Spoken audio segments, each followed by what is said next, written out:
Whoa, buddy. Put that thing back in its holster. We haven't gone anywhere. I don't understand. Check out the MichaelDukesShow.com for information on how to get access to the podcast. Welcome to the party, pal.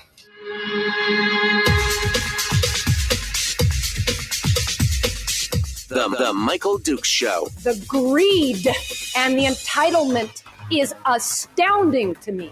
What more could you want from a low-budget radio program? This is a dumpster fire. That'll just BS. It is time to get a new perspective. We know just what you need, and we've got just the cure. Open wide and prepare for a steaming hot cup of freedom. I just don't fathom it. The Michael Dukes Show, streaming live across the world. Well, live around the world on the internet at MichaelDukesShow.com and across the state of Alaska on this, your favorite radio station and or FM translator. Hello and good morning, my friends. Thank you for coming in and joining us today on this beautiful, crisp 38 degrees here at the studio. Crisp, beautiful Thursday. We're ready to go for today's show. It is the Thursday edition of the program, and we've got more in the way of local election results and ramifications here. We're going to be talking about this morning on the program. We also will be joined in hour 2 today by candidate for state senate Ben Carpenter, who I wanted to give the opportunity to push back a little bit on this this discussion and this accusation that boy, he's all in on taxes. That's all he's about is taxes. And I want it to be in his. I want it to be in his words. I want him to be able to address this and talk about this and maybe countermand some of the things that we're seeing. As I mentioned yesterday, the article in Must Read Alaska that was written by Randy Daly from down on the Kenai, trying to explain and to soothe the worries of some of the conservatives out there, didn't appear to do the job that it was supposed to, because the people are still just up in arms and frothing at the mouth about it, and how could he betray us and everything else. And again, there's not a lot of nuance to that discussion, so I thought we would try and bring it to that discussion. So we'll jump into this and do that this morning in hour 2 with Ben Carpenter, Representative Ben Carpenter, who's now running for state senate. There's a lot to try and fit in, my friends, over the next 30 days. We've got a lot that we're going to be trying to focus on, and we're hoping to bring on a lot more candidates, hopefully candidates that haven't been on before, to discuss their positions and candidacies and where we go from here, because there's just a lot to do between now and then. So we're going to try and work on that throughout the next couple, 3-4 weeks. And I personally have got a lot of stuff going on too. So this is like the busiest time I have ever been in my life. So you'll have to bear with me if I'm a little scattered occasionally here over the next couple, 3 weeks. I got a lot of things happening. So we're going to, we'll just grin and bear it, right? We're just going to grin and bear it. That's what we're going to do. All right, so what are some of the areas that we're going to be jumping into? We're going to talk a little bit about Ketchikan, Haines, Juneau, some of the Southeast. We're also going to talk a little bit about this battle that appears to be playing out over the No on 2 debate. There is a lot of kind of dirty pool happening. A lot of dirty pool is going on with those campaigns back and forth. And it, again, I think it was Mike Shower yesterday who said this is kind of the David and Goliath fight. And it's the truth. It is a huge David and Goliath fight. And it to the tune of, just so that you know, the ADN is reporting that the No on 2 campaign the retain the ranked choice voting group has raised almost $8 million, just under $7.9 million, while the yes on two, the people who are trying to repeal ranked choice voting, have raised $100,000. That's it. $100,000. 8 million versus 100,000. So you get kind of an idea of what you're going to see out there in all this stuff and everything. And well, let's just say it's going to be interesting. But I thought we would start off with this because it I don't think things are necessarily intentional, but there's also just kind of a level sometimes of incompetence that's baked into bureaucracy that we just can't, you just can't make this stuff up, I guess is what I'm saying here in the long run. So it all starts off with a story from Must Read Alaska. And the story talks about the ranked choice voting and the new ballot that is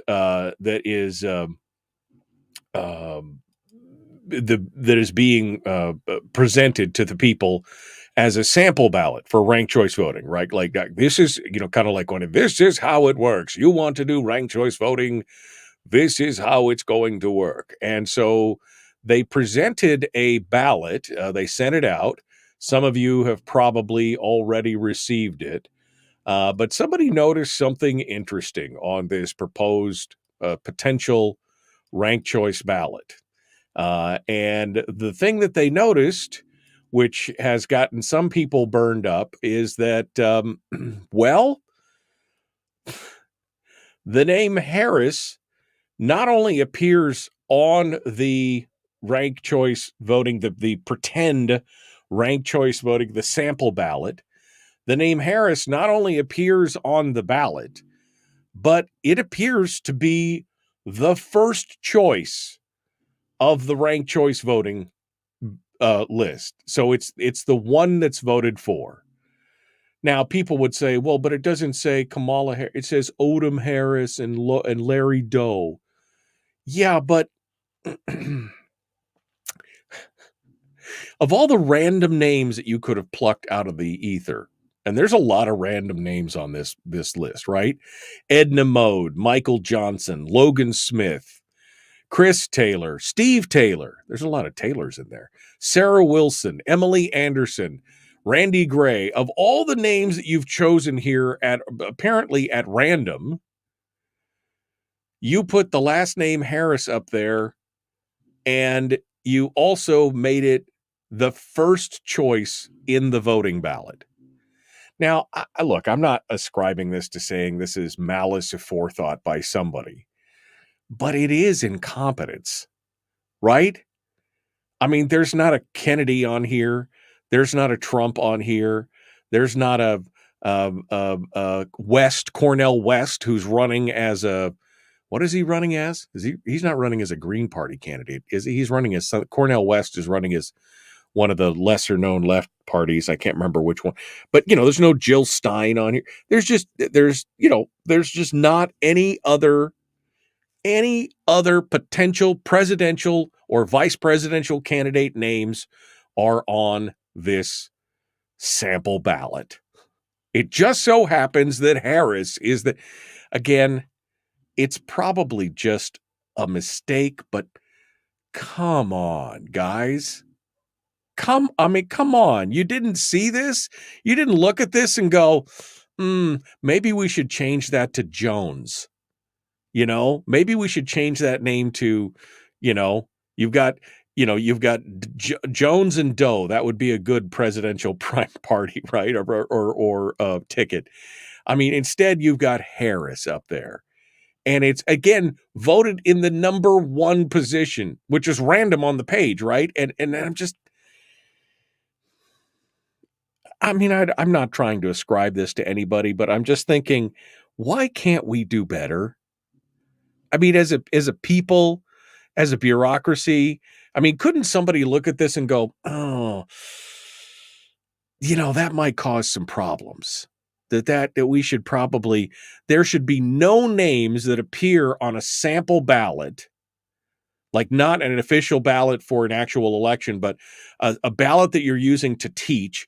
There should be no names on that ballot for where it says presidential election across the top. It says ranked choice voting, presidential election. There should be no names on that ballot that have the last name of any potential candidate. So again, no Oliver Chase, no, RFK Jr., no, so Kennedy, no Chase, no Trump, no Vance, no Waltz, no Harris. Right? Again, I don't think it's some kind of massive plot to take over the world, but at the same time, why can't you do better? Why? Why is this such a problem? Now, probably no other news outlet will pick this up. Must Read Alaska picked it up. But probably no other news outlet is going to pick this up and go, well, this really shouldn't have happened. But I'll say it. I mean, this just should not have happened. Again, I'm not trying to say that it's a big conspiracy, but it just looks bad. How? I mean, Nancy Dahlstrom, again, thank you for stepping down, but this is you had one job, right? Division of Elections is your baby. How did this even make it past the starting point? I mean, that would be if I'm creating a fictitious presidential ballot to show people how ranked choice voting works, first thing I'm going to say is make sure that not a single name of any actual candidate is in the phony names. Right? That would just make sense.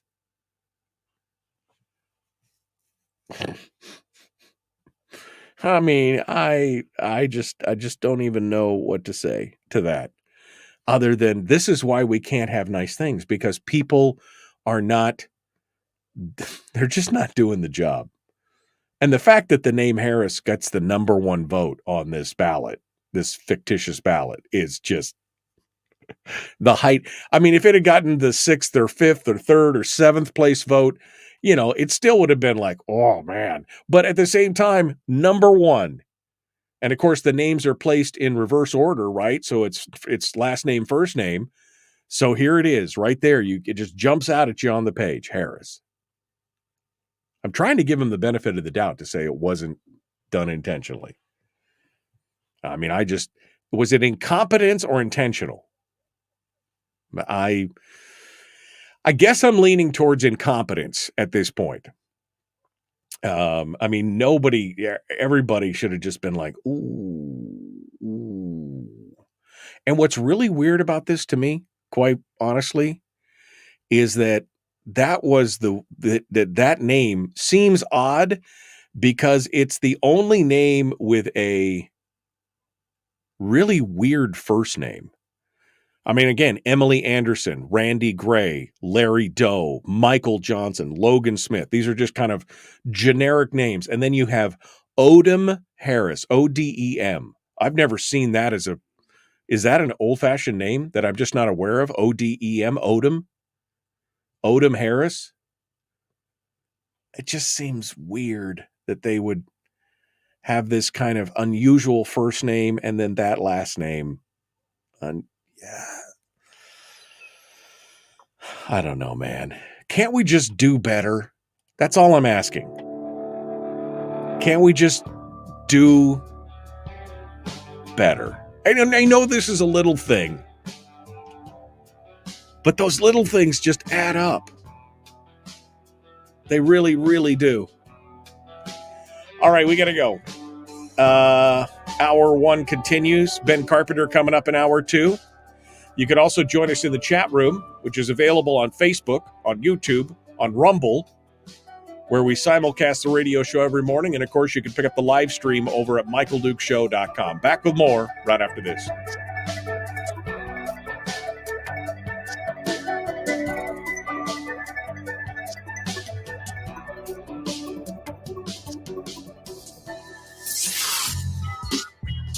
What is that? Common sense. Regularly heard on American radio. Michael Duke Show. Radio.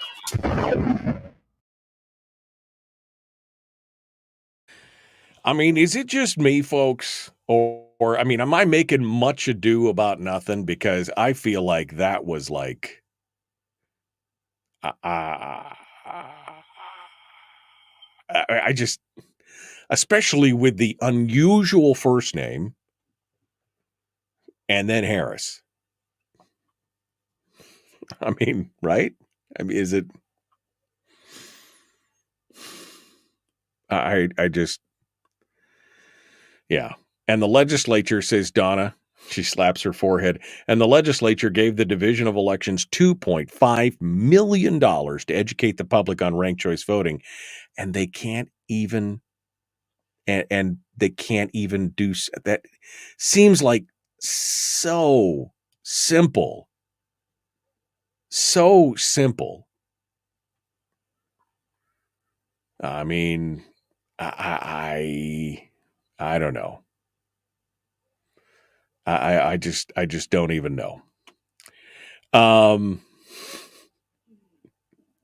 Probably bureaucratic underlings, the Department of Elections, Division of Elections put this together. Well, yeah, but again, the whole idea is, I mean, the first rule of creating a sample ballot that for people to understand is basically don't have any of the candidates' names on the ballot.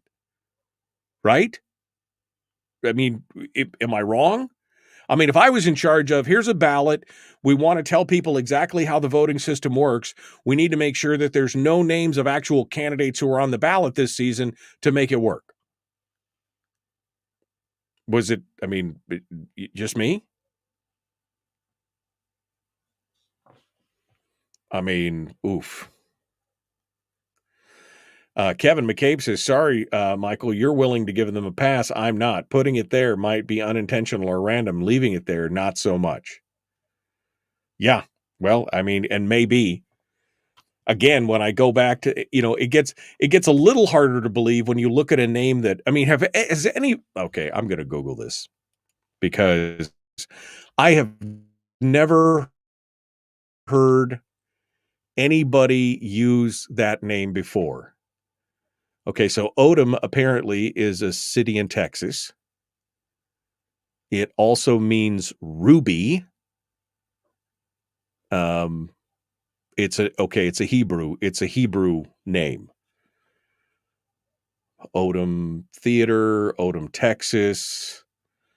So I mean, I've just never ever heard anybody. I've never heard that as an actual name. Not that it doesn't mean that it hasn't occurred. It's just so unusual.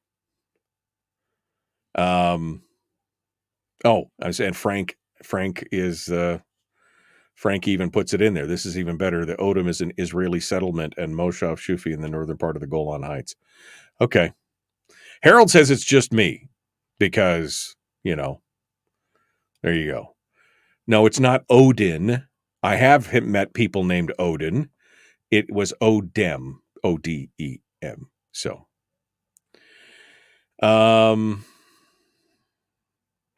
anyway.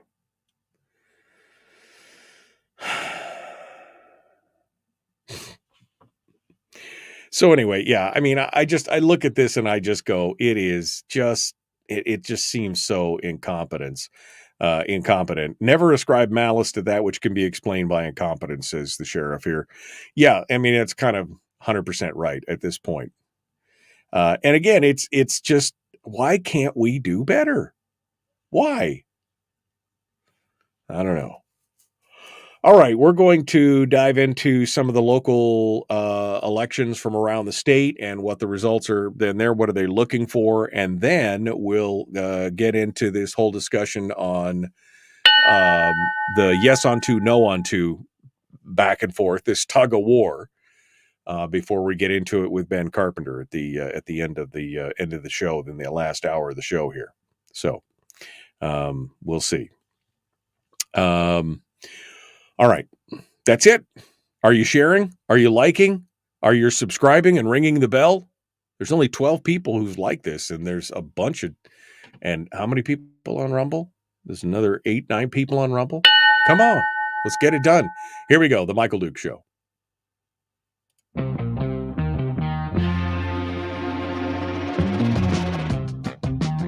The Michael Duke Show. Seriously humorous with a pinch of intellect. Sorry. That is humorous. Here's Michael Dukes. All right. I'm sorry. Somebody was asking a question that I had to answer on there. All right, we're going to continue here. Hour 1, The Michael Duke Show. We just finished up. Some people in the chat room are disagreeing with me, saying that was not just unintentional. That was not just unintentional. They did it on purpose, which, again, I don't. But I kind of agree with Brian's comment, which is the old axiom that never ascribe malice to that which can be explained by incompetence.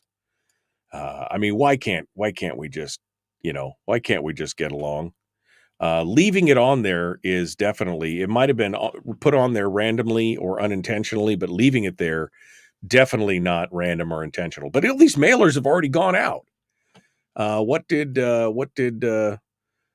Wait, where is it here? Sorry. The flyers, they have already come out, and they're, again, $2.5 million. That was the other thing that Donna pointed out during the commercial break to me. The state has already approved $2.5 million to educate everybody on ranked choice voting. And this is part of that $2.5 million. Good job. Good job. I mean, again, if I was tasked with making a sample ballot, the first order of business that I would say would be to, all right, folks, let's just make sure that we don't have any of the candidates' names on the sample ballot to show people how to vote, right? Because that wouldn't be right. That'd be like the first order of business. Somebody had to sign off on that and thought, oh, that's a good idea. All right, enough of that. Enough said. Let's go back over and take a look at some of the other election results. We did get a little bit. We talked about Fairbanks yesterday, but it's looking tougher and tougher. It looks like Tammy Wilson again will win that seat in Fairbanks. The results as of last night, as of Tuesday night. Again, Tammy Wilson looks like she will be the only one of the 3 more conservative candidates that will make it to the assembly. And quite honestly, I'm shocked that this were close races even for Tammy, who's well known, has a strong following. She is only about 300 votes ahead out of like 18,000, 300 votes ahead. The Grier-Hopkins-John Coghill mayoral race, again, there's only about 45 votes separating the two of them. So again, another very close race. The school board seats, like 200 votes, separating a lot of them, 200, maybe 300 votes on a lot of these ones. So it's really interesting. What's supremely interesting about what happened in Fairbanks is that the tax cap proposition passed with 66% of the vote. And yet many of these races were like 48 to 52, 49 to 51, right? 47 to 53. I mean, they're super tight, yet at the same time, the same people who voted for a more progressive mayor or to retain a progressive assembly member are voting to keep the tax cap down. So, I mean, it's just an interesting bit of trivia. Maybe they see this as, they like progressive policies, but they want to keep the tax cap in place so it doesn't run amok. I don't know. I haven't spoken to any of those people, but it definitely makes for an interesting thought experiment here as to why people would vote overwhelmingly to pass the tax cap and keep that back on the books for another 2 years, and yet at the same time pull the trigger for assembly members who are all about bigger, better, badder government and not about property rights and, about busting that same tax cap. Guttenberg and Kristen Kelly were both about busting that tax cap. So it's a dichotomy that I am, it's interesting. I don't know what it means, but it's definitely interesting to look at. All right. What else is happening across the state? Well, we've got Ketchikan has now got a new mayor. Bob Siverston is the new mayor. He won almost 600 to 300, almost 2-1. The remaining votes to be counted are not enough to make Janilee Gage a viable candidate. She ran for that. She also, she was busy. She also ran for the borough assembly.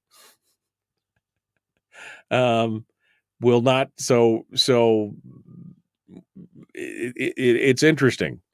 And of course, Bob Siverston is he's going to take over from the current mayor, Dave Kiffler, who did not file for re-election, and Siverston is now going to have to deal with the Herculean job of trying to help the city recover from that landslide back in August. So this should be a very interesting time as he takes over, again swinging more towards the center of the aisle in what's going on down there. The election's going to be certified on October the 7th, which is a full week before Juneau's mail-in election will be certified. Interestingly, in Juneau, the local area voters, remember there was that whole thing about the ship-free Saturday and how we just need to ban cruise ships because they're a blight, they're an eyesore, and we want our not in my backyard and all this other kind of stuff that was going on. Remember that whole heated thing where a lot of us were like rolling our eyes going, wow, way to kill the golden goose, We're going to ban cruise ships from of any kind of capacity from entering the waters of the harbor on Saturdays. The voters said no to that, like 60% no. Where's the actual 3,800, almost 3,900 to 2,600. They said no. Mayor Beth Weldon will be reseated for her third term. She had a challenge from Angela Rodell, the former CEO of the Permanent Fund Board. So that was kind of interesting as well. And then Neil Steiniger in the assembly beats Connor Ulmer, and Maureen Hall wins in the assembly district. They did pass a couple obligation bonds, one for replacement radio communication systems, I think for their emergency stuff, and then a $10 million bond for sewer upgrades. But it's interesting that all this stuff was going on, and this proposition for a ship-free Saturday just crashed and burned so hard.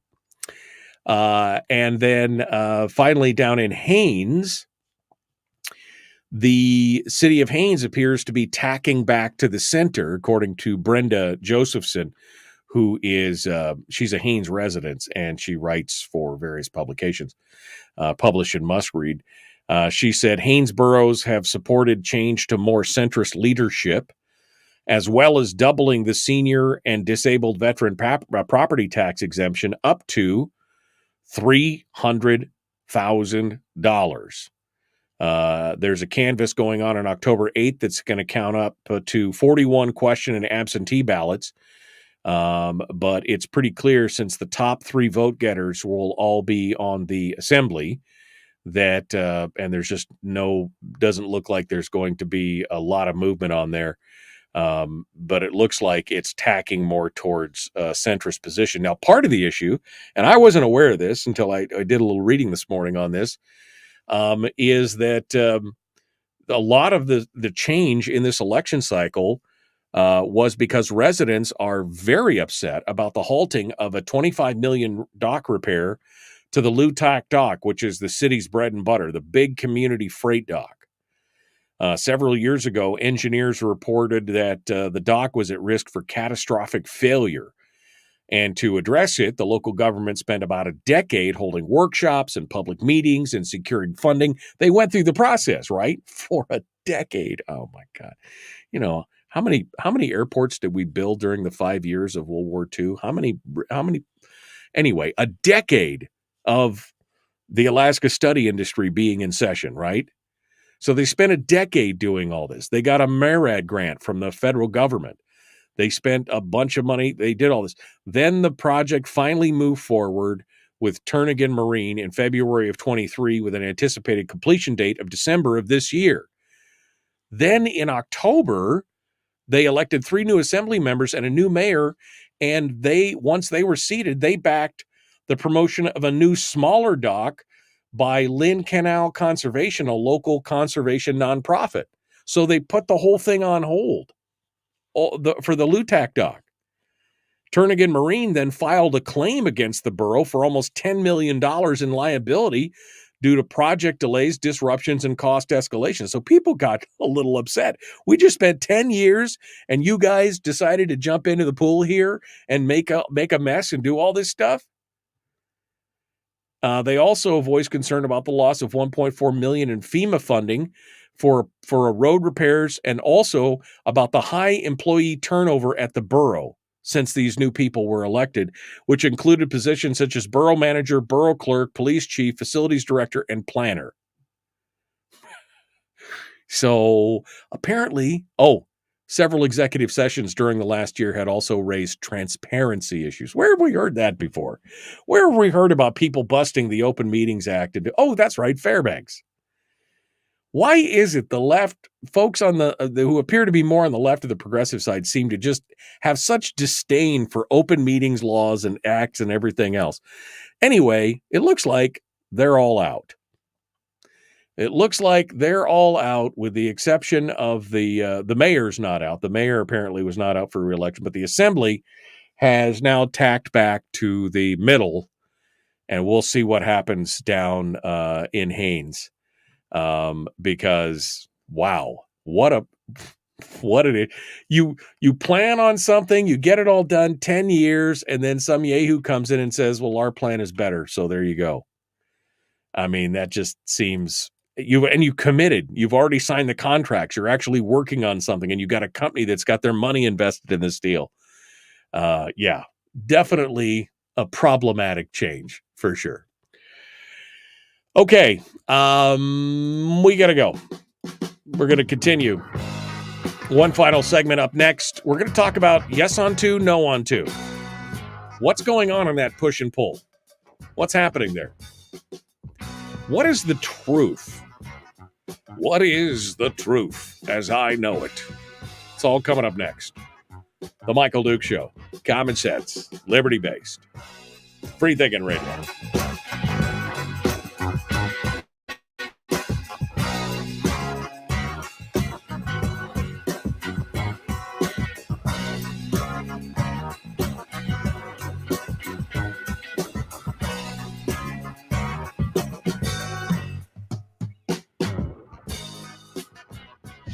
If you missed the show, you can listen to it on your time with Dukes On Demand. Oh, and it's free. Like America used to be. Streaming live every weekday morning on Facebook Live and MichaelDukesShow.com. Okay, so to answer Rick's question when I said, please subscribe, like, share, subscribe, ring the bell on YouTube, there's a thing where once you subscribe, there's also a little bell next to it. And the bell is supposed to give you notifications on your mobile when a new video from me comes out, or anybody that you subscribe to. Because you can subscribe and not ring the bell and you won't get notifications. You'll just know that you have the channel saved. But if you ring the bell, you'll get notifications that, hey, so-and-so went live. That's what it's all about. See, there you go. Okay.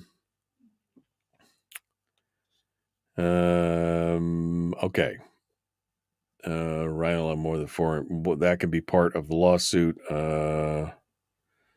Who is ahead on the mayor's race? I'm sorry, I'm behind on the comments because I was bloviating.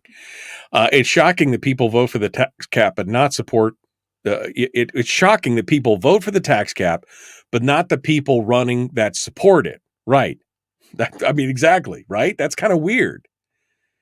There you go. Because of the fluoride in the drinking water.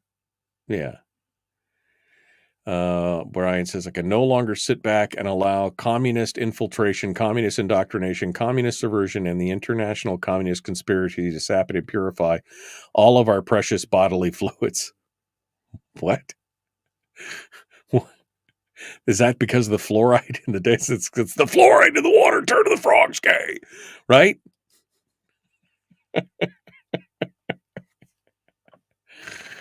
Oh, man. Let's see. Turnigan Marine. Sounds like a toxic working environment, hearing similar whisperings from Anchorage. Yeah, that's the thing. When you look at this list of people who have left just in the last 18 months, October of 2023, well, that's not even 18 months. That's a year. They lost where was it? Borough manager, borough clerk, police chief, facilities director, and planner. And then they had several executive sessions during just this last year that have raised a lot of transparency issues. It sounds like somebody's trying to ramrod some stuff through there. That sounds like a hostile work environment for sure. All right. It was interesting to have a supporter of Bjorkman call my place of work saying I was too vocal. What? It was interesting to have a supporter of Bjorkman call my place of work saying I was too vocal of a voter against him. Leave my First Amendment rights alone, Jesse. I'm doing things after working hours. Yeah. That's chilling. That kind of stuff, even if you don't give into it, can have a chilling effect on others. If you've got people criticizing you at your place of work, that's meant to intimidate you. That's meant to intimidate, whether they actually have a threat or not. Just the mere fact that they would call your work and criticize you for your First Amendment protected rights is an attempt to intimidate through peer pressure, right? You wouldn't want your coworkers to know that I'm calling to criticize you, would you? Yeah. Oh, man. Just remember, Michael, you hired him. Who did I hire? Oh, okay. Yeah, I saw that Corey DeAngelis got fired for some bad choices back in his early days. And it's a tough situation. That's a tough situation. For those of you who don't know what I'm talking about, Corey DeAngelis, who is one of the chief proponents of education choice and everything else. Apparently, back in the day when he was much younger, before he met his wife and all that kind of stuff, he was involved in some pornographic video. Once it's on the internet, baby. And it wasn't just regular old pornographic stuff. It was gay pornographic stuff. And so that's got him in hot water with some of the organizations that he's working with, which is a crying shame because the guy is sharp as a tack and very passionate about it. Now he's married with a couple kids and everything else. And it's just, we all do dumb stuff when we're younger, but in this day and age, apparently it lasts forever. So yeah, I saw that, Brian. It's a tough thing there. That's what happens. The internet is now forever. So don't ever make a mistake out there, whatever you do. All right, we got to go. We're going to continue the Michael Duke Show. Common sense, liberty-based, free-thinking radio. Yeah, it's all about digging dirt. I don't know how far they had to dig down to find that, But I'm sure they've got people who are working round the clock as a full-time job trying to dig up dirt on somebody. That's the bottom line. All right, here we go. Common Sense Radio. Let's do this thing. Do it. Let's do it. The Michael Duke Show, proudly splitting the left versus right dichotomy. Yeah, I had to look that word up too. I don't think it means what he thinks it means. Here he is, though. That guy, Michael Dukes, the one with the show.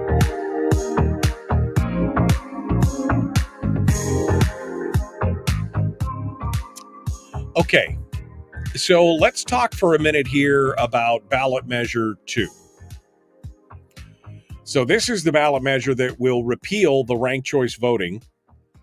It won't repeal every part of it. The part about dark money remains on the books.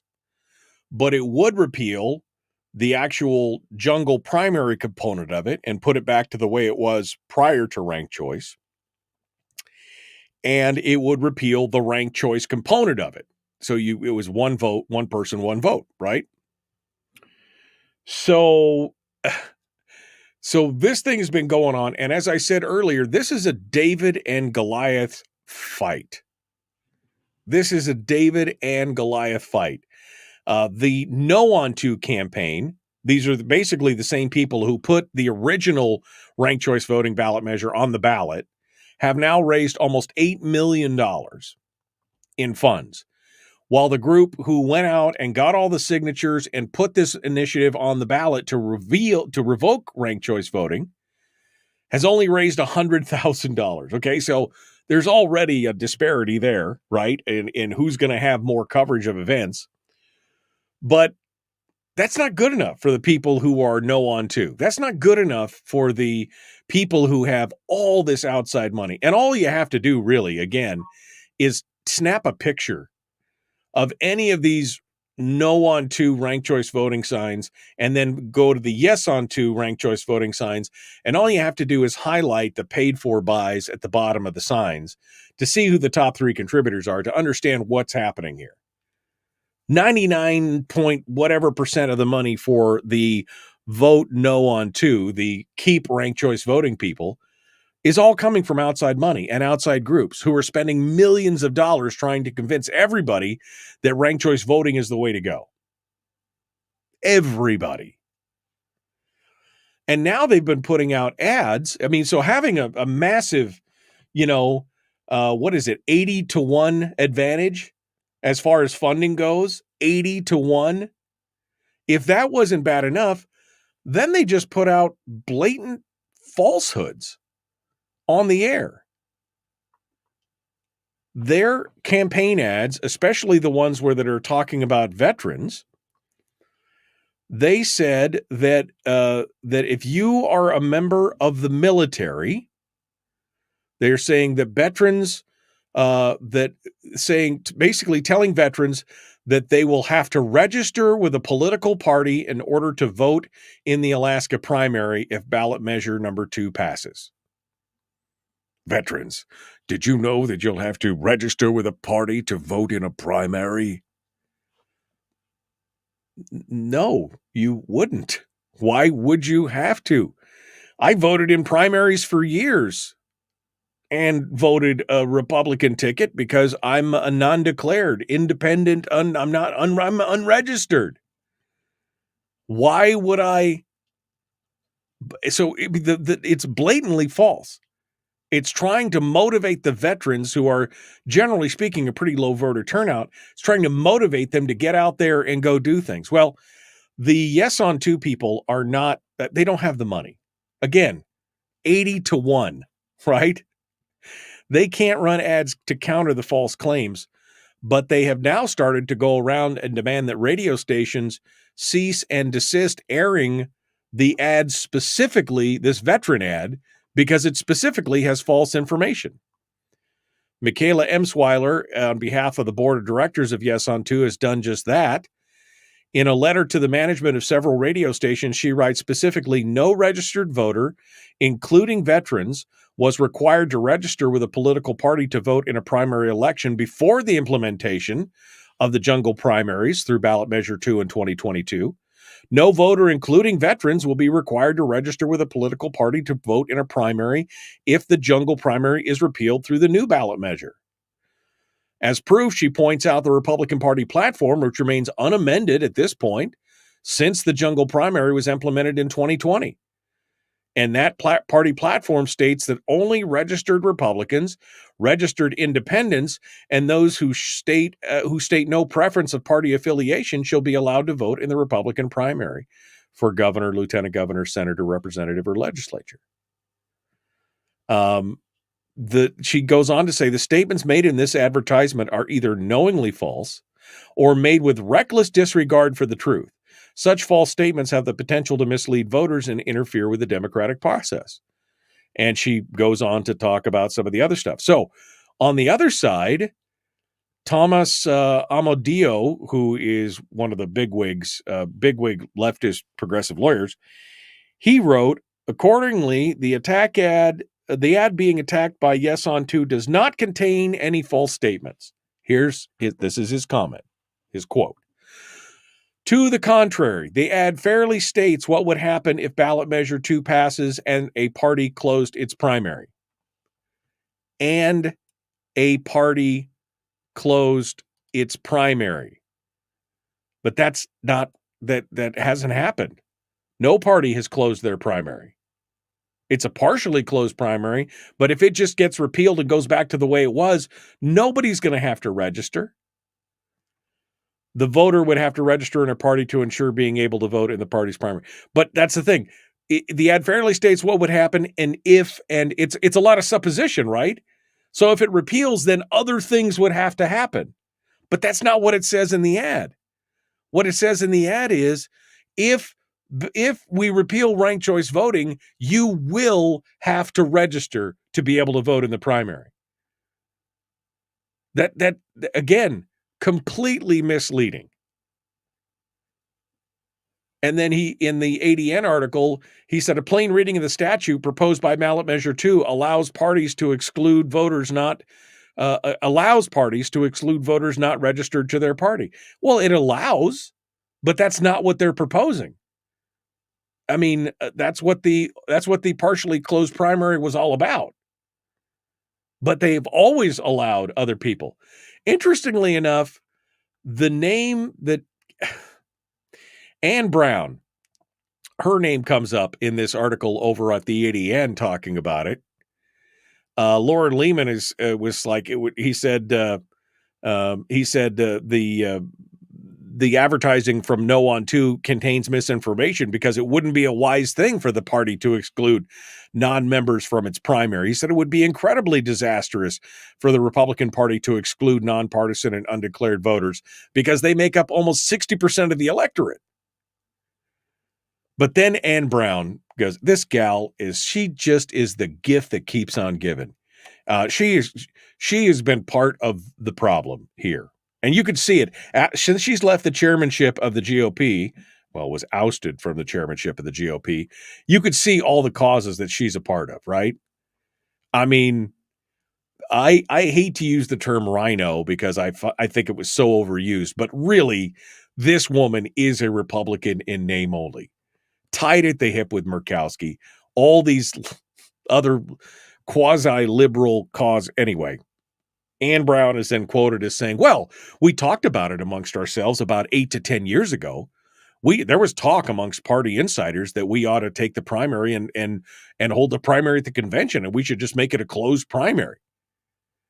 But then other people, even people who I normally disagree with, right, Randy Rudrick, he's like, that never got any traction. There were a few ideologues who argued for it, but that never went anywhere. Very few people were advocating for that. It's just ridiculous. So they're betting this whole thing and they're writing this whole fictitious script for these things on the idea that if this might happen. Well, the Democrats might, the Democrats may decide to nominate a presidential candidate without even holding a convention vote. Oh, wait, they already did that. Never mind. Right? I mean, you could change all that. But you're betting it on the if. You're writing an ad as if all that stuff has happened. I mean, this is nutty. This is nutty. And quite honestly, I think the state should get involved at this point. Because Michaela Emsweiler then goes on to rebut his letter and say, this is wrong because we're not doing this now. This would literally repeal it back to the way the law was. So you can't say, well, they may change the law down the road or they may make some of these other changes. The ballot measure basically says it will go back to the way it was. And then she goes on to quote Alaska statute that no Alaska court, that under Alaska statute, it's a violation of law to knowingly communicate false information about a candidate or a ballot measure. And she goes on to quote the statute. And she said the claim that the Alaska Republican Party sued for the right to close its primary to anyone who was not registered as a Republican or undeclared or unaffiliated. She said that was false. The primary system before the implementation of jungle primaries already allowed undeclared voters and independents to participate, as evidenced by the party's own platform. And then she says the ad fairly states the claim that the ad fairly states what would happen if ballot measure 2 passes and a party closed its primary, the voter would have to register. She goes, the election will occur exactly as it did. Elections will occur exactly as they did before the previous ballot measure changed, which means it would completely revert. So, I mean, this is like dueling lawyer letters now, but I mean, they have a point. And at this point, why are they lying about? Why are they trying to do this? Again, they've got an 80-1 advantage in funding against. I mean, they really, really want this to. They really, really don't want this to be repealed, because I think it's part of their bigger plans. I mean, how many times have you heard Alaska's ranked choice voting effort be cited for other issues around the United States where they're trying to get ranked? Well, Alaska did it and they love it. Yeah, do a 5-minute Google search there. You'll find out that that's not so. But they want to be able to point to us and say they're doing it. They do not want it repealed.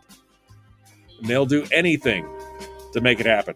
So what I'm saying is, yes on 2. No on 1, yes on 2.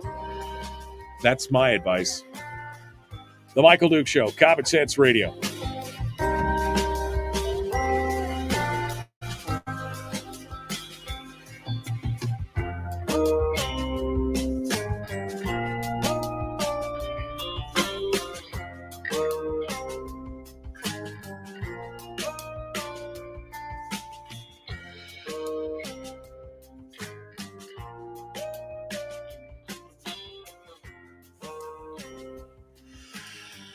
Okay.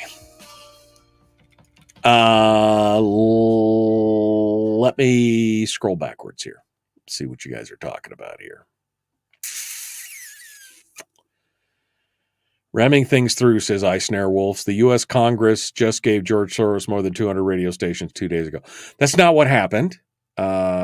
So what happened was the FCC approved the bankruptcy filing of Audacity.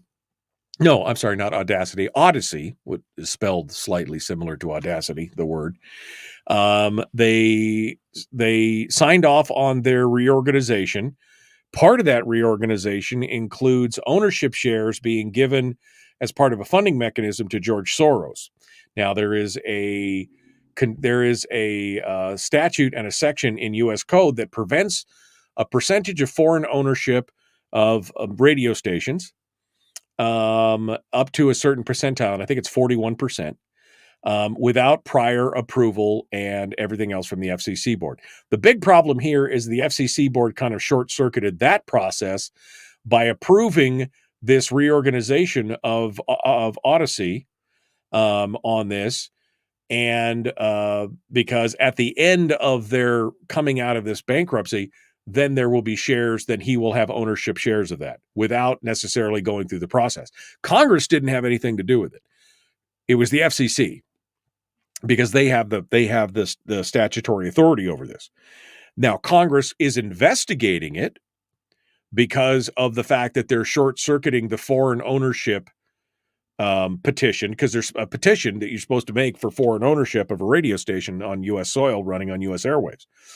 And that's the problem that they're dealing with right now. So no, George Soros did not get 200 radio stations from Congress. He got signed off on from the FCC, and he won't own them for a period of time. It won't be until, although I'm sure he will be exercising control, as you know, he'll influence, not control, but influence, because again, he doesn't own a majority share, but it is over 41%, I think, is the number that I looked at before. So just so that's what it is right there. I'm trying to answer Snare Wolves' comment there.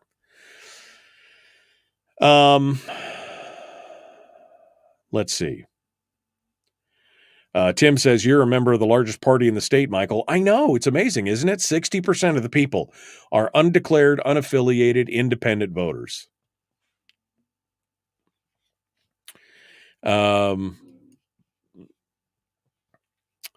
I'm scrolling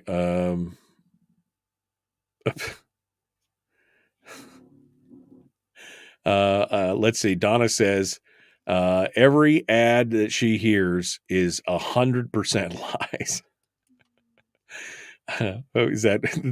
I mean, not every ad, but a lot of them. Absolutely.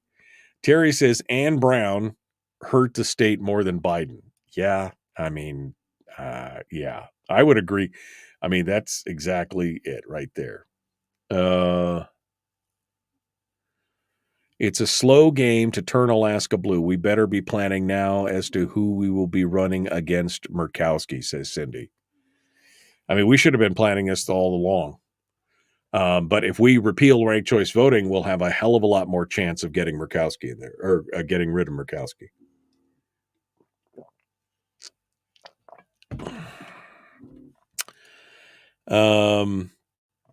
Donna says, the other Donna, whoa, that's a block. I posted the question, would you join the Biden caucus again if you're reelected to the Senate, on Jesse's Facebook campaign page? He blocked me. I didn't think that was law. Yesterday after the debate, I asked him the question on the AK Voters Guide, would you refuse to join a coalition majority in which the opposition political party controls the majority of the seats? He answered undecided in the guide.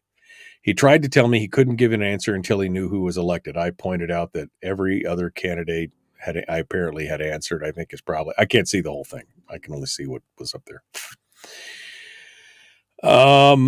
Yes. We're the poster child for ranked choice voting. 100%. 100% there. Let me link in your email and put in Messenger. Okay. All right. Why haven't the yes on two people asked for help from outside? Well, let me tell you why. Opponents, most of the spending to defend Alaska's current election comes from organizations that backed the system when it was originally on the ballot. The organization are also backing ballot initiatives in numerous states to implement ranked choice voting, open primaries, or a combination of the two. Opponents of ranked choice voting pointed to a lack of awareness in the lower 48 to explain their fundraising challenges. Phil Izon said, I personally went with a tin cup around to hundreds and hundreds of people all over the U.S. to try and raise money to get rid of ranked choice voting. I would say the topic is so niche that very few people on the money side of things are willing to commit to actually do anything against it. That's a problem.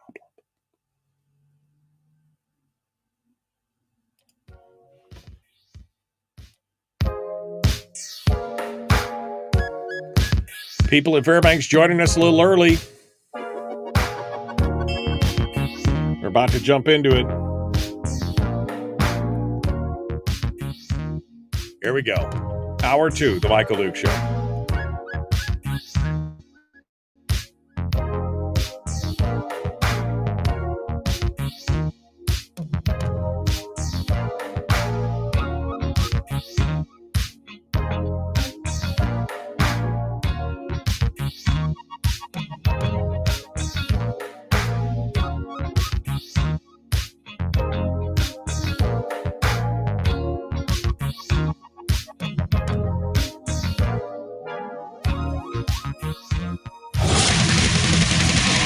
Whoa, buddy. Put that thing back in its holster. We haven't gone anywhere. I don't understand. Check out the MichaelDukesShow.com for information on how to get access to the podcast.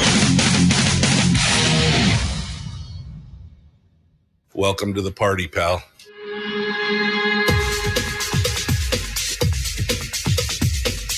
The Michael Dukes Show. The greed and the entitlement is astounding to me. What more could you want from a low-budget radio program? This is a dumpster fire. That was just BS. It is time to get a new perspective. We know just what you need, and we've got just the cure. Open wide and prepare for a steaming hot cup of freedom. I just don't fathom it. The Michael Dukes Show, streaming live across the world. Yep, live around the world on the internet at michaeldukeshow.com and across the state of Alaska on this yo favorite radio station and or FM translator. Welcome back to the program. We're still in election days. We've only got, just about 30 days now before the general election in November, and so things is about to get hot and heavy. We were just talking about the disinformation, misinformation being purported by the people on the no on two vote and everything else. And there's a lot of misinformation flying around out there. There's a lot of dirty pool being played. We heard recently, and in fact, there was a story in Must Read Alaska written by Randy Daly that was trying to defend the position of Representative Ben Carpenter and his true position on what happened during the last election, because his opponent is basically saying that Ben's all in on taxes. He wants to tax you all. He wants to tax you and tax you some more and take your PFD and tax you. It's the innuendo on a lot of these ads that are going on out there. And surprisingly, Randy did a really good job of trying to explain it. But surprisingly, even on Must Read Alaska, which is an echo chamber for the right, for the most part, there's a few progressives in there who like to try and start arguments and everything else. But there was a lot of comments from people who were on the right saying, burn him at the stake and he should be out and I can't it's not nuanced. I can't believe no to no to. It was astonishing to read the comments. I'll just say that. It was astonishing to read the comments of these people who are supposedly supposed to be thinking this stuff through. So I thought, well, you know what? We should get this straight from the horse's mouth. We should just go in and talk to him directly and figure out that this is not just a all or none. This is not just a black and white. This is not just a yes to tax, no to tax. There are nuances here that need to be discussed. And as part of an overall fiscal plan, we should have kind of a better idea what's going on. And so I invited Representative Ben Carpenter to come on the program as a candidate for the state Senate and to discuss it with us. I thought that would be best, don't you? Let's jump over here and see what he has to say. Ben Carpenter is our guest this morning. Good morning, sir. How are you this morning? I'm doing very well, Michael. I'm sorry, you broke up there for a second. What was that? I was asking if you could hear. I can hear you. You're breaking up just a little bit, but I think we probably got some internet issues today. I think you may have some internet issues, which is fine because that's why we have all this other technology where I can actually just call you on the phone instead of doing the fancy video thing, which I will.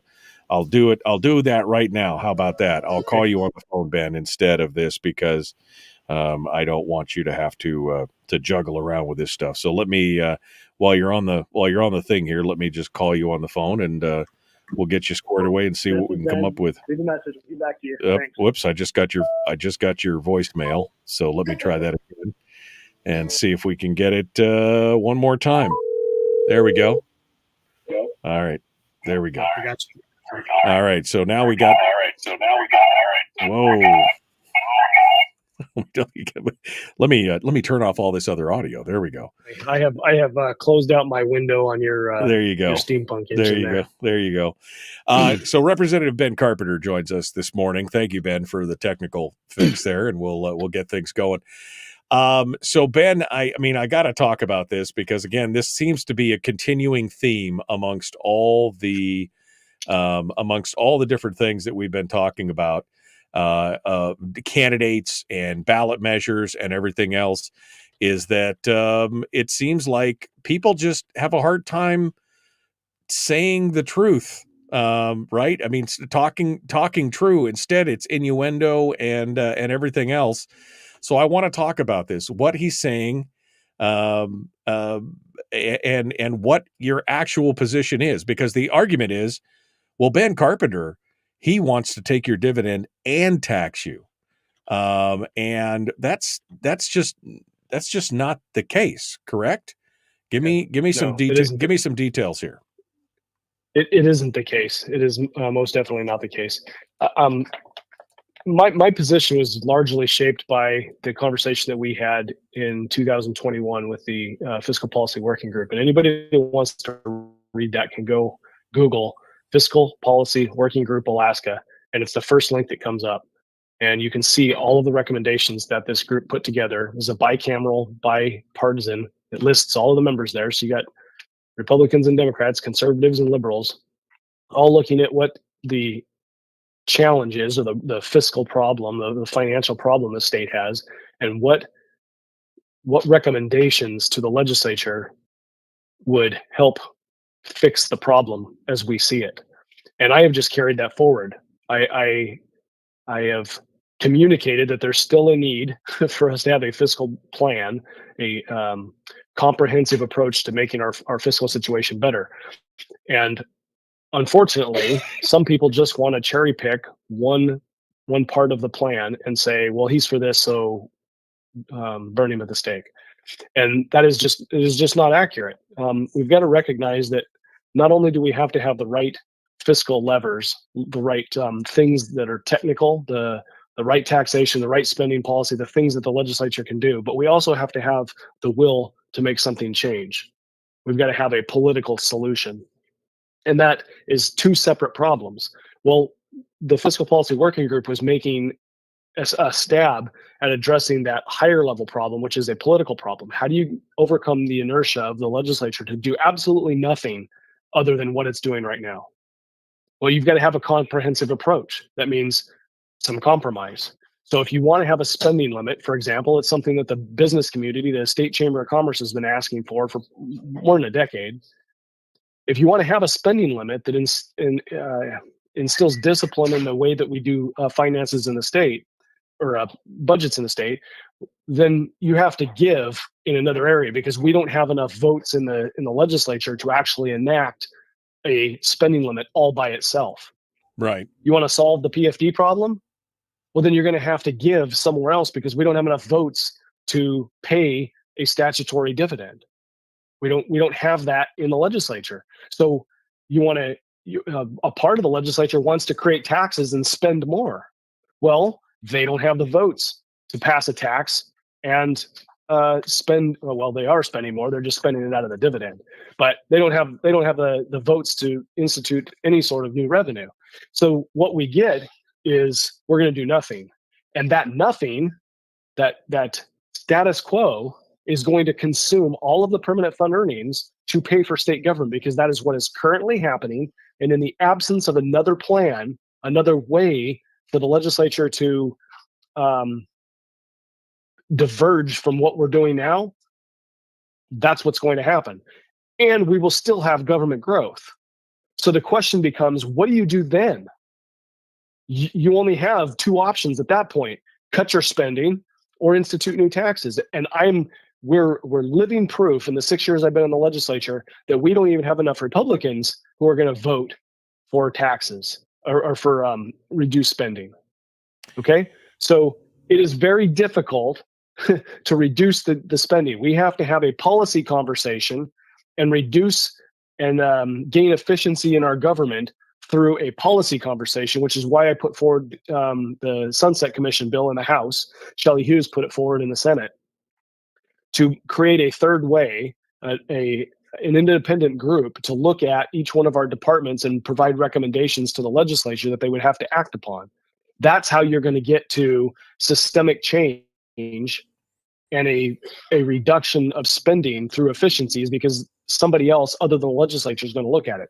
We're not going to do it. We don't have the capacity to do it in the 5 months that we're down there fighting over all the bills and right how to take the PFD and all of that. So we've got to think smarter about addressing our problems and looking at the solution as a compromise solution. Saying that I'm for a sales tax is completely wrong. I would prefer not to have additional taxation and reduce the spending in our state government. Yeah. I think it's possible. I think we need to again break this back down to its basics, because essentially what's being said is, oh, he's just in favor of a tax. And then the implication is that not only would your PFD be taken, but then you'd be taxed on top of it. That was the implication. Now, I want to say first things first. This goes back to what you were just talking about, the Fiscal Policy Working Group, which was a bicameral, bipartisan group with people on the far left, far right, in the middle, every other kind. It was just a complete slice of the legislature from top to bottom, and they all came back unanimously, grudgingly, but unanimously came back with a solution and said, here's our suggestion. And they were very clear, you guys were very clear in this group, that when it was done, that these 8 or 9 suggestions needed to be done together, that it was holistic. You couldn't, in fact, you guys said, you can't just do one of these. You can't just do 2 of these.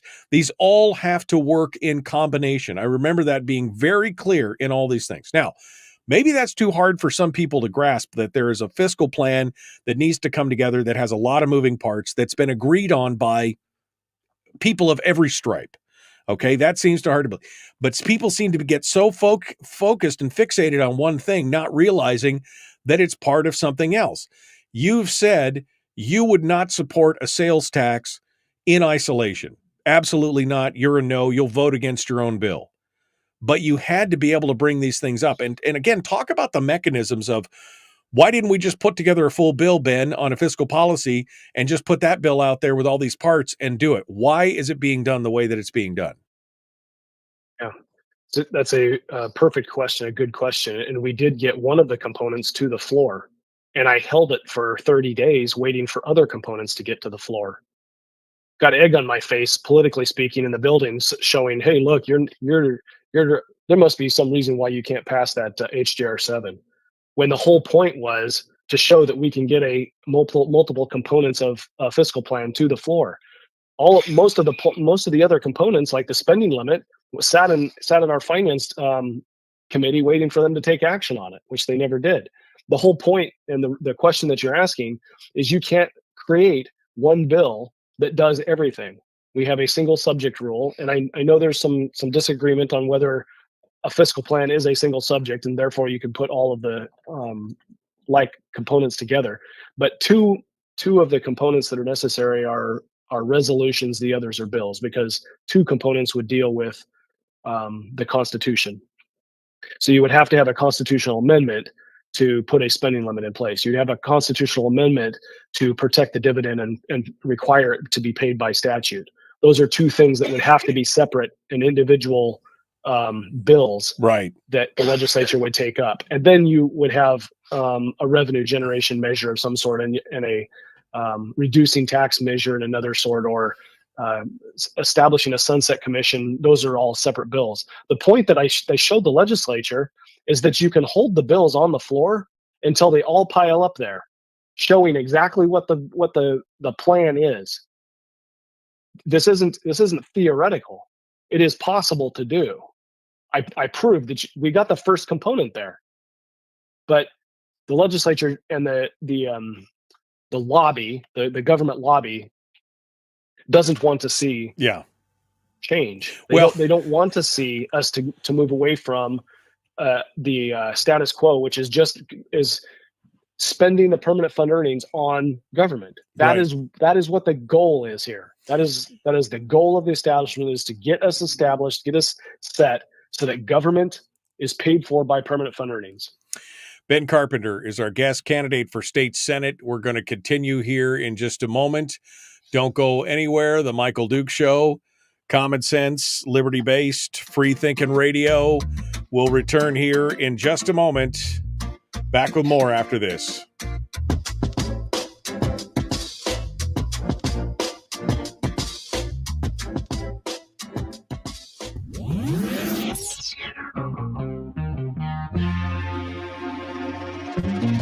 listened to by more staffers in Juneau than any other show, because their bosses told them to.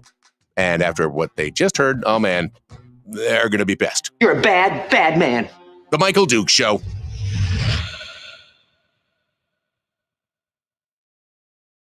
Okay, Ben Carpenter is our guest here. Ben, I'm just going to, and we'll go over some of this when we return to the radio, but I just want to read a few of these highlighted comments here because, I understand. I mean, I intellectually understand that Must Read is kind of an echo chamber because it's a outlet for more conservative people. You do get a few progressives in there who try and fight in the chat or in the comments or, trolls or whatever. But I was surprised at how many people whose names I recognized as random or as contributors to the comment sections a lot who were so upset about this. Ben Carpenter must be voted out of office. A sales tax is highly regressive and a pain for business. Worse, there's no such thing as a structural plan regarding state spending. Blah, blah, blah, blah, blah, this whole thing. I mean, what does he mean? This is all word salad. And they're talking about Randy's comments on how this is all a part and parcel of a bigger plan. What does that really mean? If he's in charge, if he's in favor of any taxes, then he's dead to me, essentially. I mean, all these different comments, it's like, I'm a little disappointed that people can't figure out the nuance of all these different things, that it has to be part of a larger plan or a larger proposal. I doubt any of these people have actually read the fiscal policy working group plan or gone through the slide deck or whatever to look at it. But it's just frustrating that people seem to be buying this line, hook, line, and sinker. Yeah. Well, it's real easy in a culture that has, and I'm speaking specifically the state culture, grown up, so to speak, in the last few decades, relying on one trick pony, on our oil, and we don't have to pay taxes to pay for government. So that's our history. That's what we grew up with, right? So we just make the oil companies pay for it. We're not even stopping to think that somebody, the consumer, is always paying the taxes. Businesses don't pay taxes. They pass that cost on to the consumer. So in the case of the oil industry, whoever's buying the oil, whether it's the refinery here in Nikiski, or whether it's the end consumer at the gas pump, or it's the country overseas that's buying our oil, whoever the end user is, they're paying the taxes. It is always that way. Business doesn't pay the tax. They pass it on to the consumer. So we are always paying taxes. What we should be asking instead is to say, who pays? Who pays the tax?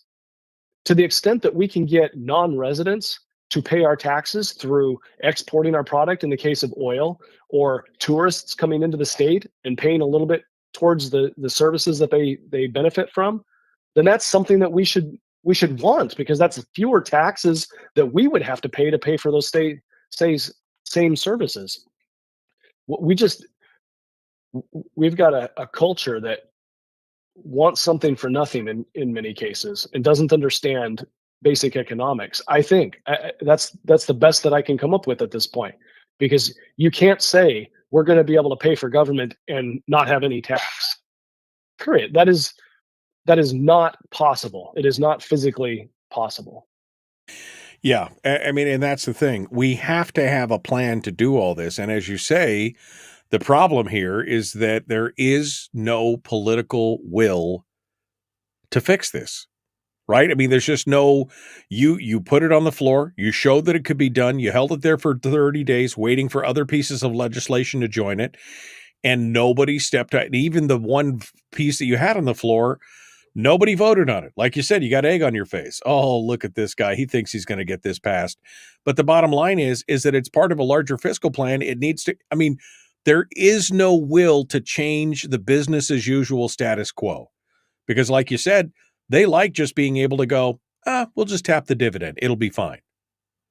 If you're in the camp that says, well, it's okay to use the dividend to pay for state government in lieu of taxes, well, then you ought to be 100% behind some sort of a spending limit, because once the government consumes all of the permanent fund earnings, but it still continues to grow, even if just at the rate of inflation, it has to come somewhere else.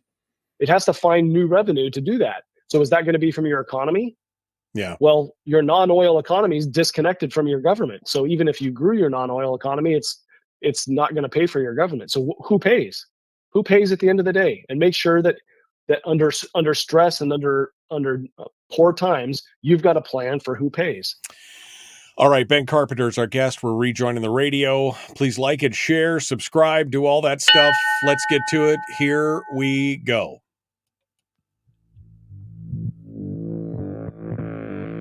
Public enema number one. Oh, wait, sorry. Public enemy number one, which makes more sense. On the other hand, he's a little bit of a pain in the Michael Duke show.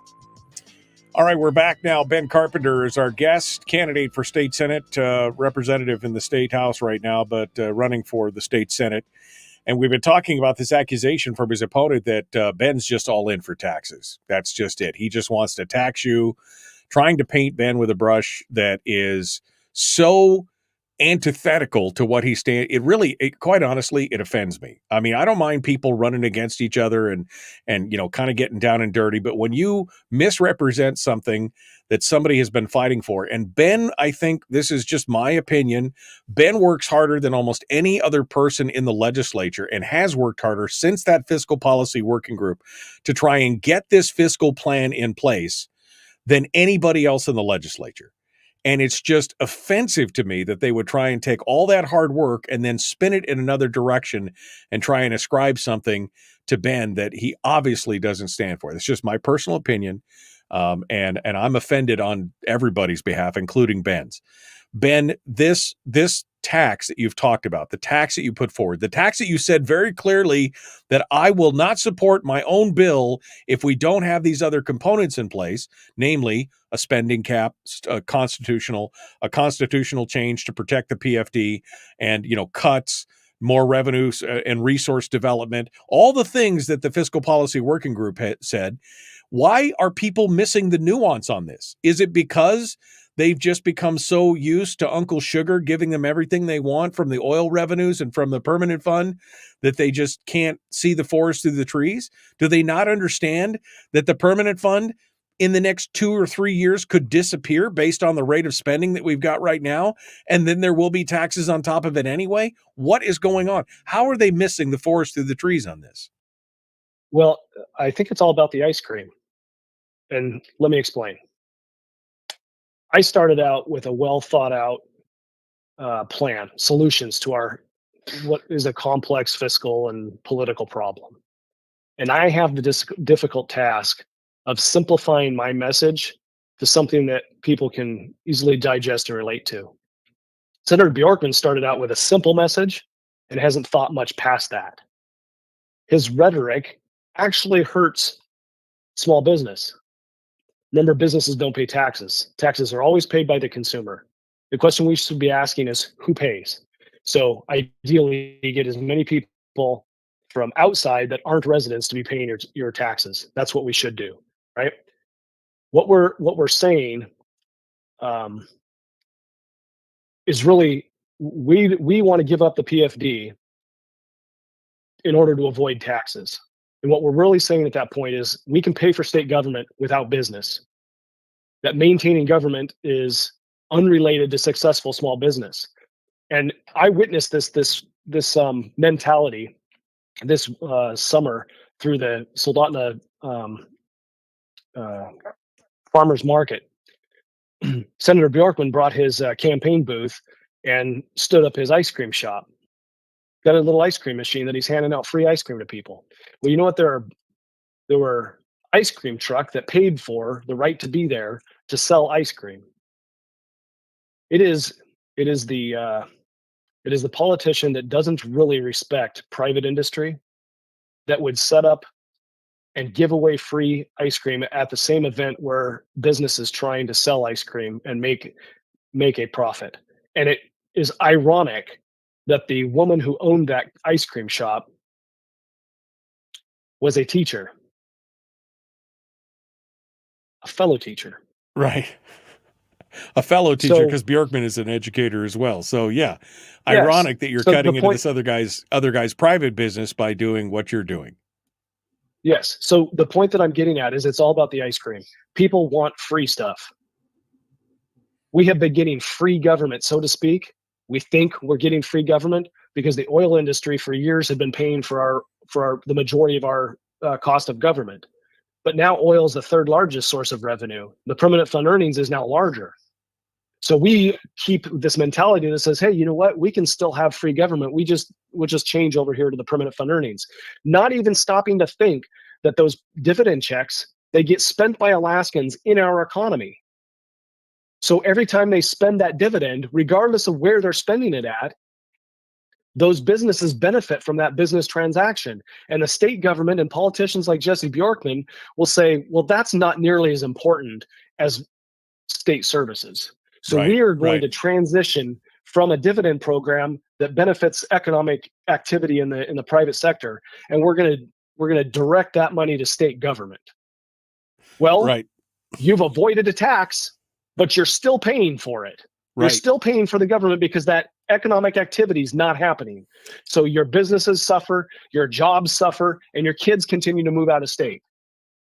Right. Well, and again, part of the problem here is that messaging that continues to go on. Oh, we've avoided the taxes, doesn't even take into account the effect of what that money would do in the private economy. This is all an indication of that politician's disease, that somehow they know better than us how we should spend our money or raise our kids or everything else. They always know better than us. But again, just the fact that money going to the government versus going to the private citizens where they could make their own decisions on how to take care of themselves also affects the private economy, because we know that money, when it goes into the private economy directly, turns 6, 7, 8 times versus for the government, it barely turns 1 time.